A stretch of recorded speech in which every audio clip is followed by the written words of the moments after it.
ഞാൻ ഈ ചെറുതായത് കൊണ്ട് എന്ത് ബുദ്ധിമുട്ടാണെന്നോ. എലിയുടെ ജീവിതം വളരെ കഷ്ടത്തിലാണ്. എന്നെ ഒന്ന് വലിയ മൃഗാക്കി മാറ്റി തരാവോ? ഒരു പ്രശ്നവുമില്ല.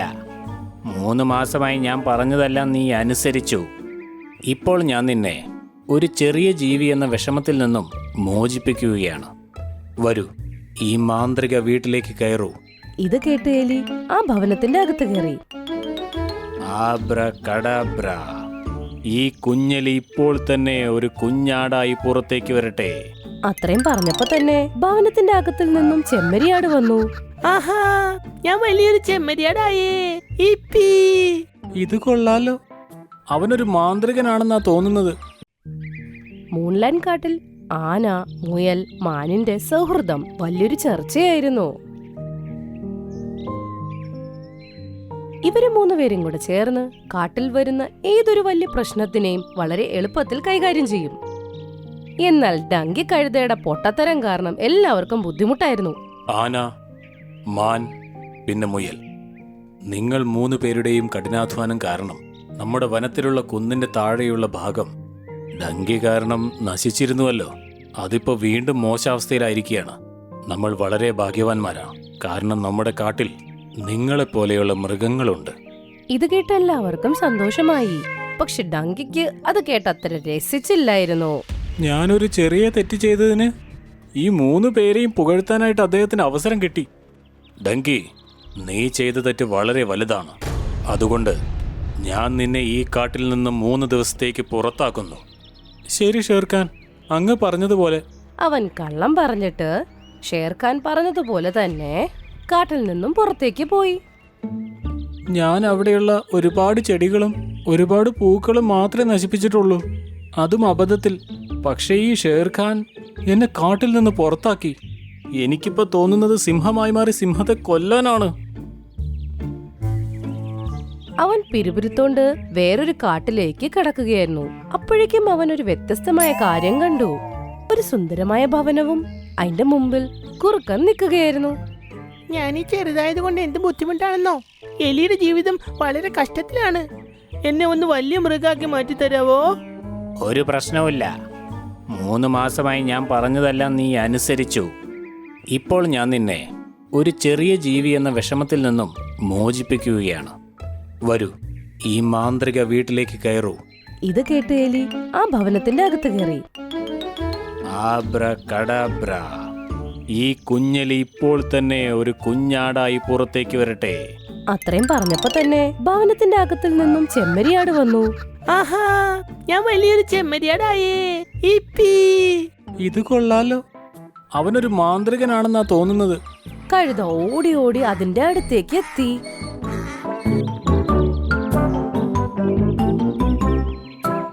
സഹോദരൻ, എന്നെ പെട്ടെന്നൊരു സിംഹമാക്കി മാറ്റൂ. എനിക്ക് കഴുതയാവണ്ട. അതെ അതെ, 1 മിനിറ്റ്. എന്താ ഇത്ര തിരക്ക്? എന്നെ ഷേർഖാൻ കാട്ടിൽ നിന്നും പുറത്താക്കി. എനിക്ക് അവനോട് യുദ്ധം ചെയ്ത് അവനെ കാട്ടിൽ നിന്നും പുറത്താക്കി പ്രതികാരം ചെയ്യണം. നീ എന്നെ സിംഹമാക്കി മാറ്റിയാൽ എന്റെ പ്രതികാരം പൂർണ്ണമാവും. ഞാൻ ഈ എലിയെ ആടാക്കി മാറ്റിയത് സൗജന്യമായല്ല. എന്നെ മാസങ്ങളോളം സേവ ചെയ്തു. ഒപ്പം എന്റെ പല ജോലികളും ചെയ്തു. ശരി, എന്നാൽ ഞാനും നിനക്ക് വേണ്ടി സേവ ചെയ്യാം. പറയൂ, ഞാൻ എന്താണ് ചെയ്യേണ്ടത്? ഇത് കേട്ടപ്പോ കുറുക്കന്റെ മുഖത്ത് സന്തോഷം വന്നു. മിൻകി കിളി 2 മുട്ട ഇട്ടതേ ഉള്ളൂ. അതിന്റെ സന്തോഷത്തിലായിരുന്നു. ഹായ്, ഞാനിന്ന് 2 മുട്ടയിട്ടു. ഇനി ഞാൻ പെട്ടെന്ന് അമ്മയാകുമല്ലോ. മുട്ട ഇട്ട് കഴിഞ്ഞപ്പോ അവക്ക് ദാഹിച്ചു. അവള് തടാകത്തിന്റെ അടുത്ത് വെള്ളം കുടിക്കാൻ പോയി. തിരിച്ചു വന്നപ്പോ 2 മുട്ടയും കാണുന്നില്ല. എന്റെ ദൈവമേ, എന്റെ മുട്ട. അവളാകെ വിഷമത്തിലായി നിലവിളിച്ച് കരയാൻ തുടങ്ങി. അവിടെ ഇരുന്ന് അവളുടെ അടുത്തേക്ക് കുറെ മൃഗങ്ങൾ വന്നു. അവള് പൊട്ടിക്കരയണ കണ്ട് അവർക്കും സങ്കടമായി.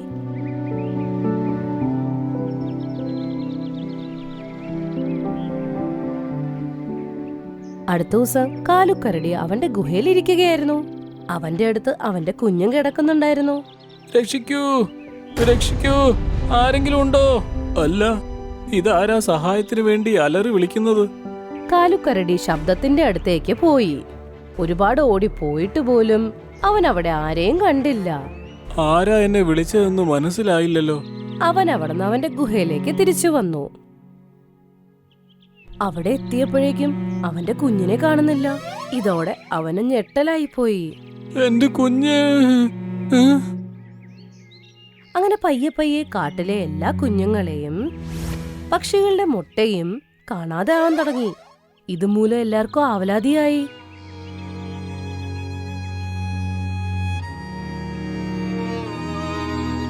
ഷേർഖാൻ, ഞങ്ങളുടെ എല്ലാം കുഞ്ഞുങ്ങൾ ദുരൂഹമായി അപ്രത്യക്ഷമായി കൊണ്ടിരിക്കുകയാണ്. അവരെക്കുറിച്ച് ചിന്തിക്കുമ്പോൾ തന്നെ ഞങ്ങളുടെ എല്ലാവരുടെയും ഹൃദയം തകരുകയാണ്. ആന, മാൻ, പിന്നെ മുയൽ, നിങ്ങൾ 3 പേരും ഇതിനൊരു പരിഹാരം കാണണം. എല്ലാ കുഞ്ഞുങ്ങളെയും തിരികെ എത്തിക്കണം. പിന്നെ അവരെ തട്ടിക്കൊണ്ടുപോയ ആ മൃഗത്തെയും തിരികെ എത്തിക്കണം. അങ്ങനെ ആന, മുയല്, മാൻ എല്ലാരും കൂടെ ഈ കാര്യം ചർച്ചയിലെത്തിച്ചു. അടുത്ത ദിവസം രാവിലെ മാനമ്മ അവളുടെ ഗുഹേന്റെ പുറത്തിരിക്കുകയായിരുന്നു. അവളുടെ മകൻ ഒരു മരത്തിന്റെ അടിയിൽ ഉറങ്ങുകയായിരുന്നു. ഇവന്റെ അച്ഛനെ രാവിലെ തൊട്ട് കാണുന്നില്ല. ഞാനൊന്ന് പോയി നോക്കിട്ട് വരാം. ചിലപ്പോ വേറെ ഏതെങ്കിലും മാന്റെ അടുത്തായിരിക്കും. ഇത് പറഞ്ഞ അവൾ അവിടുന്ന് പോയി. പതിയെ പതിയെ കഴുത മാൻ കുഞ്ഞിന്റെ അടുത്തെത്തി. മതി, ഒരു കുഞ്ഞിനെയും കൂടി എനിക്ക് ആ കുറുക്കന് കൊടുത്താൽ മതി. അതിനുശേഷം അവൻ എന്റെ ആവശ്യം നിറവേറ്റിത്തരും. അങ്ങനെ ആ കഴുത ആ മാന്റെ കാല് കടിച്ചുകൊണ്ട് അവിടുന്ന് ഒറ്റ ഓട്ടമായിരുന്നു. നിൽക്കടാ ഡങ്കി. അപ്പോഴാ മാൻ, ആന, മുയലും അവിടെ വന്നെത്തി. അല്ല, നിങ്ങൾ 3 പേര് എവിടെ നിന്നാ വന്നത്? ഞങ്ങൾ നിന്നെ പിടിക്കാനാണ് ഈ കെണിയെല്ലാം ഒരുക്കിയത്. നീ അവസാനം കുടുങ്ങിയിരിക്കുന്നു. അങ്ങനെ അവര് ഡങ്കി കഴുതനെ രാജാവിന്റെ മുമ്പിൽ എത്തിച്ചു. ഡങ്കി, ഉടൻ തന്നെ പറയൂ, കാണാതെ പോയ കുഞ്ഞുങ്ങളും മുട്ടകളുമൊക്കെ എവിടെയാണ്? അല്ലെങ്കിൽ ഞാൻ നിന്നെ ഇപ്പോ തന്നെ കടിച്ചു കീറി കൊല്ലുന്നതാണ്. വേണ്ട വേണ്ട ഷേർഖാൻ, ഞാൻ ഇപ്പൊ തന്നെ നിങ്ങൾ എല്ലാവരെയും കുഞ്ഞുങ്ങളുടെ അടുത്തേക്ക് കൊണ്ടുപോവാം. ഡങ്കിയുടെ കൂടെ എല്ലാ മൃഗങ്ങളും മറ്റേ കാട്ടിൽ എത്തി. അവിടെ കുറുക്കൻ അവന്റെ ഭവനത്തിന്റെ മുമ്പിലായിരുന്നു. അല്ല അല്ല, ഇതെന്താ ഒരു കുഞ്ഞിനെ കൊണ്ടുവരാൻ പറഞ്ഞിട്ട്? ഇതൊരു ഘോഷയാത്രയ്ക്കുള്ള ആളുകളുണ്ടല്ലോ. എടാ ചിങ്കുക്കുറുക്ക, നീയോ? ചിങ്കുക്കുറുക്കൻ? അതെ, ഇത് ചിങ്കുക്കുറുക്കനാണ്. ഇവൻ മൂലം കാട്ടിൽ കനത്ത നാശമുണ്ടായി. അതുകൊണ്ട് 5 വർഷം മുമ്പേ ഞാൻ ഇവനെ കാട്ടിൽ നിന്നും എന്നേക്കുമായി പുറത്താക്കി. ഇനി വൈകരുത്, പെട്ടെന്ന് തന്നെ പറയൂ, കുഞ്ഞുങ്ങളും മുട്ടകളും എവിടെയാണ്? അല്ലെങ്കിൽ അത് അവയെല്ലാം സുരക്ഷിതമാണ്. ഇവിടെ അടുത്തൊരു ഗുഹയുണ്ട്, അതിനകത്തെല്ലാം ഉണ്ട്. ആ. എല്ലാരും ആ ഗുഹയുടെ അകത്തേക്ക് ഓടി. അവിടെ എല്ലാ പിള്ളേരും മുട്ടയും എല്ലാം സുരക്ഷിതമായിരുന്നു. അമ്മേ, എന്റെ മോനെ. എന്റെ പ്രിയപ്പെട്ട മോനെ, സമാധാനമായി. നിനക്ക് കുഴപ്പമൊന്നുമില്ലല്ലോ. എല്ലാ മൃഗങ്ങൾക്കും പക്ഷികൾക്കും അവരവരുടെ കുഞ്ഞുങ്ങളെ തിരിച്ചു കിട്ടിയപ്പോ സമാധാനമായി. പിന്നീട് ഷേർഖാൻ 2 പേരോടും ചോദിച്ചു, പറയ്, നിങ്ങൾ എന്തിനാണിത് ചെയ്തത്? എന്നോട് ക്ഷമിക്കണം ഷേർഖാൻ, ഞാൻ അങ്ങയെപ്പോലൊരു സിംഹമായി മാറി അങ്ങയോട് പ്രതികാരം ചെയ്യാനായിരുന്നു. അതുകൊണ്ടാണ് ഞാൻ ഈ കുറുക്കൻ പറഞ്ഞത് പ്രകാരം ഇതെല്ലാം ചെയ്തത്. അപ്പോൾ നീയോ കുറുക്ക? നിങ്ങൾ എന്നെ കാട്ടിൽ നിന്ന് പുറത്താക്കിയപ്പോൾ എനിക്ക് വളരെയധികം ദേഷ്യം വന്നു. ഞാൻ നിങ്ങളും നിങ്ങളുടെ കാട്ടിലുള്ള മറ്റു മൃഗങ്ങളും വിഷമിക്കുന്നത് കാണാൻ ആഗ്രഹിച്ചു. അതുകൊണ്ട് ഞാൻ ഡങ്കിയെ കൊണ്ട് എല്ലാ കുട്ടികളെയും തട്ടിക്കൊണ്ടുവന്നു. ഓഹോ ഡങ്കി, അപ്പോൾ നീ സിംഹമായി മാറാൻ വേണ്ടിയാണല്ലേ ഈ ജോലി ചെയ്തത്? ശരി, അങ്ങനെയെങ്കിൽ ഇവൻ നിന്നെ സിംഹമാക്കി മാറ്റട്ടെ. വരൂ കുറുക്ക, ഇവനെ പെട്ടെന്ന് തന്നെ ഒരു സിംഹമാക്കി മാറ്റ്. എനിക്കതൊന്നും ചെയ്യാൻ അറിയില്ല, ഞാൻ ചുമ്മാ ഒരു നാടകം കളിച്ചതാ. എന്താ പറഞ്ഞേ? നാടകമെന്നോ? അതെ, ഞാനിപ്പോ കാണിച്ചു തരാം. ഇതും പറഞ്ഞു കുറുക്കൻ ഭവനത്തിന്റെ അകത്തേക്കൊരു വിളി വിളിച്ചു. നിങ്ങൾ 2 പേരും പുറത്തേക്ക് വാ. അപ്പോഴാണ് ചെമ്മരിയാടും എലിയും പുറത്തേക്ക് വരുന്നത്. ഡങ്കി, വീടിനകത്ത് നേരത്തെ തന്നെ ഈ കുഞ്ഞാടുണ്ടായിരുന്നു. എന്നിട്ട് ഞാൻ നിന്റെ മുമ്പിൽ വെച്ച് ഈ എലി അകത്തേക്ക് വിട്ടു. അതിനുശേഷം എലി അകത്ത് തന്നെ നിന്നു. എന്നിട്ട് ആട് പുറത്തേക്ക് വന്നു. ഞാൻ അങ്ങനെ ചെയ്തപ്പോൾ ഒരെലി ആടായി മാറുന്നതായി നിനക്ക് തോന്നി. എൻ്റെ ദൈവമേ, ഈ കുറുക്കൻ എന്നെ വെറും ഒരു കഴുതിയാക്കി മാറ്റിയല്ലോ.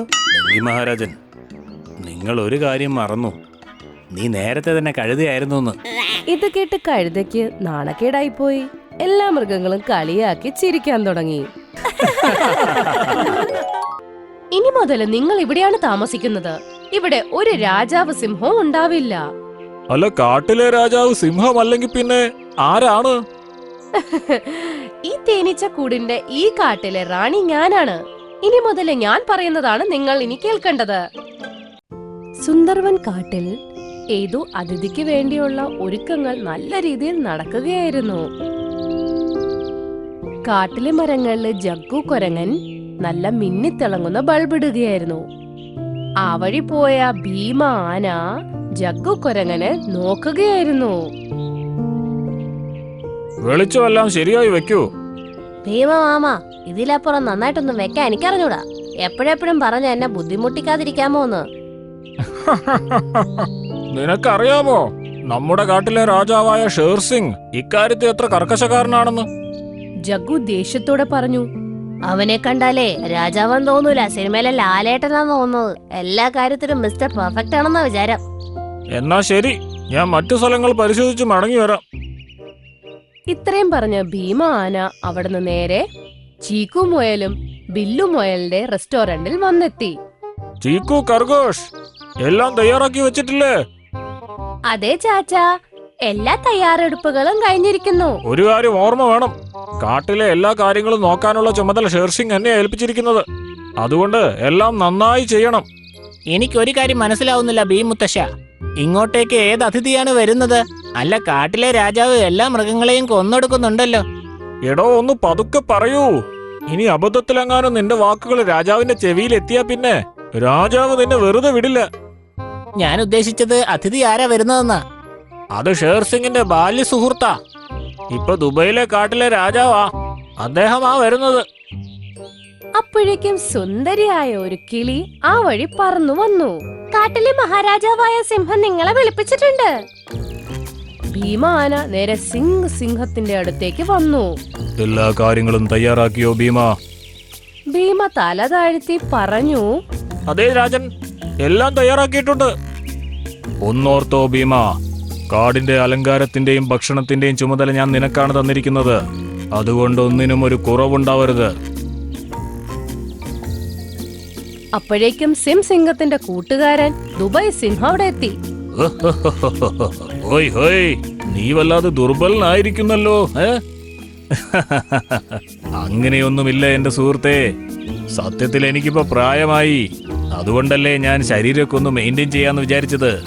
നിന്നെ കാണാൻ കഴിഞ്ഞതിൽ വളരെ സന്തോഷമുണ്ട്. എല്ലാത്തിനും ഉപരി നീ എന്റെ ബാല്യകാല സുഹൃത്തല്ലേ. സിംഹം അവന്റെ കൂട്ടുകാരനോട് പറഞ്ഞു. വളരെ കാലമായി ഞാൻ നിന്നെ കാണാൻ ആകാംക്ഷയോടെ കാത്തിരിക്കുകയായിരുന്നു. വരൂ, നമുക്ക് എന്റെ കാടൊക്കെ ഒന്ന് കണ്ടിട്ട് വരാം. ഇത്രയും പറഞ്ഞ് സിംഹം കൂട്ടുകാരനെയും കൊണ്ട് അവിടന്ന് പോയി. അങ്ങനെ വൈകുന്നേരം വരെ കാടൊക്കെ ചുറ്റിക്കാണിച്ച് ആഹാരമൊക്കെ കൊടുത്ത് എന്നിട്ട് ക്ഷീണിച്ച് ഒരു മരത്തിന്റെ അടിയിൽ വിശ്രമിക്കാനായി വന്നപ്പോ ദുബായ് സിംഹം അവനോട് പറഞ്ഞു. എനിക്ക് നിന്റെ കാട് വളരെ ഇഷ്ടമായി. ഇവിടെയുള്ള ഭക്ഷണവും വളരെ മികച്ചതായിരുന്നു. അപ്പോഴേക്കും ഒരു തേനീച്ച ദുബായ് സിംഹത്തിന്റെ ചെവിയിൽ വന്ന് മൂളിപ്പാട്ട് പാടാൻ തുടങ്ങി. കിങ് ഷേർ, ഈ തേനീച്ച ഏതാ? നമ്മളിവിടെ ഒന്ന് ഭക്ഷണം കഴിച്ച് ഇവിടെ ഇരുന്ന് സംസാരിച്ചപ്പോഴെല്ലാം ഈ തേനീച്ച നമ്മുടെ പുറകെ ഉണ്ടായിരുന്നല്ലോ. ഇനിയെങ്ങാനും വല്ല ചാരനുമാണോ? ഞാൻ ഉത്തരവിട്ടിരുന്നതല്ലേ ഒരു തേനീച്ചയും അവരുടെ കൂട്ടിൽ നിന്ന് പുറത്തിറങ്ങരുത് എന്ന്. എന്നിട്ടും പുറത്തു കിടക്കാൻ നിനക്ക് എങ്ങനെ ഇത്ര ധൈര്യം വന്നു? തേനീച്ചയ്ക്ക് ദേഷ്യം വന്ന് സിംഹത്തിന്റെ അടുത്ത് പറഞ്ഞു. നിങ്ങൾ ഏത് മരത്തിന്റെ അടിയിലാണോ ഇരിക്കുന്നത്, ആ മരത്തിന്റെ അവിടെയാണ് എന്റെ വീട്. നിങ്ങൾ കാട്ടിലെ രാജാവായിരിക്കും, പക്ഷെ ഞങ്ങളുടെ അല്ല. ഞങ്ങളുടെ ഇവിടെയൊക്കെ രാജാവല്ല, റാണിയാണുള്ളത്. ഞാൻ എന്റെ റാണി പറയുന്നതേ കേൾക്കാറുള്ളൂ. തേനീച്ച പറഞ്ഞ കാര്യം കേട്ട് സിംഹത്തിന് ദേഷ്യം വന്നു. സ്വന്തം സൈനികനെ നോക്കി പറഞ്ഞു. നിങ്ങൾ കണ്ടില്ലേ, ആ തേനീച്ച കൂട് ഈ മരത്തിന്റെ മുകളിലാണ്. അടിച്ചു തകർക്കി തേനീച്ചയുടെ കൂട്. രാജാവ് പറഞ്ഞത് കേട്ട് സൈനികന്മാര് തേനീച്ചയുടെ കൂട് പൊട്ടിച്ചു. രാജ സ്വന്തം കൂട്ടുകാരന്റെ കൂടെ അവിടുന്ന് പുറപ്പെട്ടു. പക്ഷെ സിംഹത്തിന് അറിയില്ലായിരുന്നു അത് മാന്ത്രികമുള്ള ഒരു കൂടായിരുന്നു. കുറച്ചു കഴിഞ്ഞപ്പോ ആ തേനീച്ച കൂട് നേരെ വീണ്ടും അവിടെ പോയിരുന്നു. അങ്ങനെ ആ തേനീച്ച സ്വന്തം തേനീച്ച കൂടിലേക്ക് കേറി. അവിടെ ചെന്നപ്പോ റാണി പറഞ്ഞു, നമ്മുടെ കൂട് പൊട്ടിക്കാൻ ആർക്കാണ് ഇത്ര ധൈര്യം? ഈ കാട്ടിലെ രാജാവ് സിംഹത്തിന്. പക്ഷെ എന്തിന്? തേനീച്ച മുഴുവനും അവിടെ നടന്ന കാര്യങ്ങൾ പറയും. തേനീച്ച പറഞ്ഞ കാര്യം കേട്ട് റാണിക്ക് ദേഷ്യം വന്നിട്ട് പറഞ്ഞു, ഓഹോ, അപ്പൊ ഇതാണല്ലേ കാര്യം. എന്റെ മായാജാലത്തിനെ കുറിച്ച് അവർക്ക് അത്ര വിവരമില്ലെന്ന് തോന്നുന്നു. ഇത്രയും പറഞ്ഞുകൊണ്ട് തേനീച്ചകളുടെ റാണി സ്വന്തം കണ്ണടച്ചു. എന്നിട്ട് മന്ത്രം വായിച്ചു. കണ്ടുകണ്ടിരിക്കവേ അവരുടെ തേനീച്ചക്കൂട് ഭയങ്കര വിശാലമായ ഒരു സുന്ദരമായ കാടായി മാറി. ഇത് കൊള്ളാലോ, നമ്മുടെ തേനീച്ചക്കൂട് ഒരു സുന്ദരമായ കാടായല്ലോ. ഇനി ഈ കാട്ടിലായിരിക്കും ബാക്കി മൃഗങ്ങളൊക്കെ താമസിക്കാൻ പോകുന്നത്. ആ സിംഹത്തിന്റെ കൂട്ടുകാരൻ ഇവിടെ ജയിലിൽ കിടക്കും. പക്ഷെ അവിടുത്തെ മൃഗങ്ങളൊക്കെ നമ്മുടെ ഈ കാട്ടിൽ എങ്ങനെയാ വരുന്നത്? അവര് തന്നെ വന്നോളും. അങ്ങനെ പതുക്കെ പതുക്കെ സിംഹത്തിന്റെ കാട്ടിലെ മൃഗങ്ങൾ അപ്രത്യക്ഷരായി. അപ്രത്യക്ഷമായ മൃഗങ്ങൾ നേരെ എത്തുന്നത് തേനീച്ചക്കൂടിന്റെ സുന്ദരമായ കാട്ടിലാണ്. ഭീമ ആന ഈ കാട്ടിൽ വന്നപ്പോഴേക്കും ജഗ്ഗു കുരങ്ങനോട് പറഞ്ഞു, ഇതെന്ത് അത്ഭുതമാണ് ജഗ്ഗു, നമ്മൾ എങ്ങനെ ഈ കാട്ടിലെത്തി? ഈ കാട് വളരെ മനോഹരമാണ്. ഭീമമാമ, നിങ്ങൾ ശരിക്കും ശ്രദ്ധിച്ചില്ലെന്ന് തോന്നുന്നു. നമ്മള് മാത്രമല്ല, ഈ കാട്ടിലെ എല്ലാ മൃഗങ്ങളും തന്നെ ഈ കാട്ടിൽ വന്നതായിട്ടാ എനിക്ക് തോന്നുന്നത്. എല്ലാവരുടെയും നോട്ടം കണ്ടിട്ട് തോന്നുന്നില്ല നിങ്ങൾക്ക്? അപ്പോഴേക്ക് തേനീച്ചകളുടെ റാണി അവിടെ എത്തിയിട്ട് അവരോട് പറയും, ഇനി മുതൽ നിങ്ങൾ ഇവിടെയാണ് താമസിക്കുന്നത്. ഇവിടെ ഒരു രാജാവ് സിംഹവും ഉണ്ടാവില്ല. അല്ല, കാട്ടിലെ രാജാവ് സിംഹമല്ലെങ്കിൽ പിന്നെ ആരാണ്? ഈ തേനീച്ചക്കൂടിന്റെ ഈ കാട്ടിലെ റാണി ഞാനാണ്. ഇനി മുതൽ ഞാൻ പറയുന്നതാണ് നിങ്ങൾ ഇനി കേൾക്കേണ്ടത്. ഇവിടെ ദുബായ് സിംഹം സ്വന്തം കൂട്ടുകാരൻ സിംഹത്തിനോട് സംസാരിക്കുകയായിരുന്നു. സംസാരിച്ചുകൊണ്ടിരിക്കുമ്പോ തന്നെ പെട്ടെന്ന് അവിടുന്ന് അപ്രത്യക്ഷമായി പോകും. അല്ല, ഇതെങ്ങനെ സംഭവിച്ചു? എന്റെ സുഹൃത്ത് എവിടെ പോയി?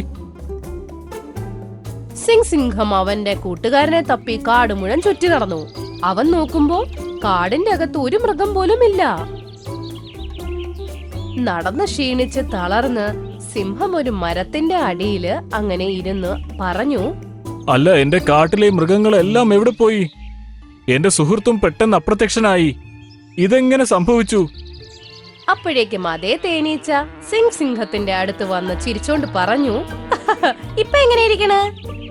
അവൻ മരത്തിന്റെ മുകളിലേക്ക് നോക്കിയപ്പോ അവൻ പൊട്ടിച്ചു കളഞ്ഞിരുന്ന ആ തേനീച്ച കൂട് അവിടെ തന്നെ ഇരിപ്പുണ്ടായിരുന്നു. ഈ കൂടിന്റെ പട്ടാളക്കാർ തകർത്തു കളഞ്ഞതാണല്ലോ. പിന്നെ ഇതെങ്ങനെ വീണ്ടും സംഭവിച്ചു? നിനക്ക് ഞങ്ങളെ അറിഞ്ഞുകൂടാ.